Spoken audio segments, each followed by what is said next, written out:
Babylon is conquered. 7 years after conquering Lydia, Cyrus began to attack Babylon outside the city walls at the Battle of Opis. His generals had success. The Babylonian army retreated to the capital for safety.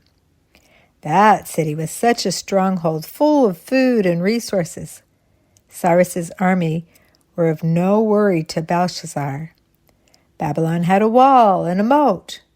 Babylon was built on the Euphrates River. Cyrus sent a strong group of soldiers to the gate of the city where the river flowed in. Meanwhile, he also sent a vast force of laborers who were set to work to dig new channels for the river water to divert to. His soldiers had done the hard work of moving a river just a year earlier. Cyrus had his favorite white horse get caught in the current of the Ganges River. The horse died.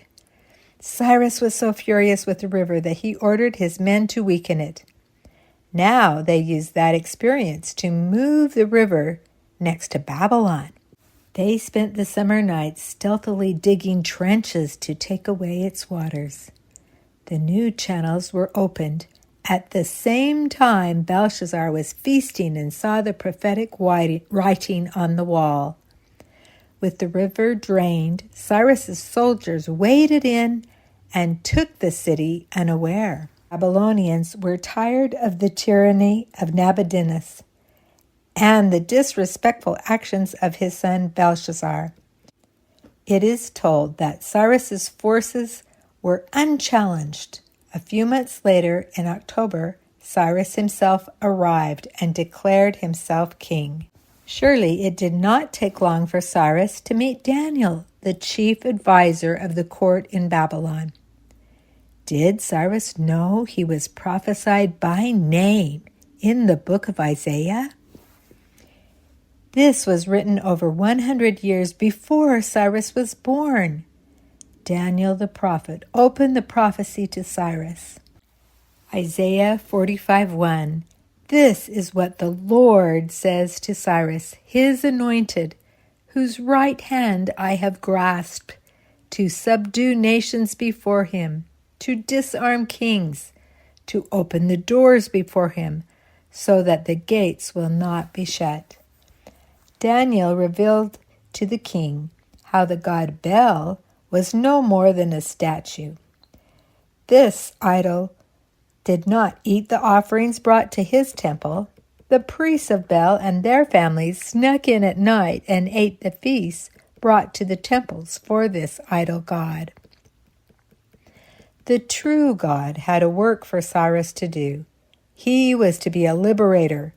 God had allowed him to enter the city unchallenged. He was chosen by God to restore peace and order. God had called him by name. Cyrus was raised up by God to do a great work for his covenant people, Israel. Miraculously, he was to release the Jewish captives from bondage. The Lord opened the heart of Cyrus. The new king made a proclamation throughout his realm and put it in writing. Beyond the Bible, the world has an ancient artifact called the Cyrus Cylinder, which tells this account in Cyrus's own words. The great Lord bestowed on me as my destiny the great magnanimity of one who loves Babylon, and I every day sought him out in awe. My vast troops marched peaceably into Babylon, and the whole land had nothing to fear. I sought the welfare of the city of Babylon and all its sanctuaries. As for the population of Babylon, who had endured a yoke not decreed for them, I soothed their weariness and freed them from their bonds. The great Lord rejoiced at my good deeds, and he pronounced a sweet blessing over me, Cyrus, the king who fears him, and over Cambyses my son, and over all my troops, that we might proceed further at his exalted command.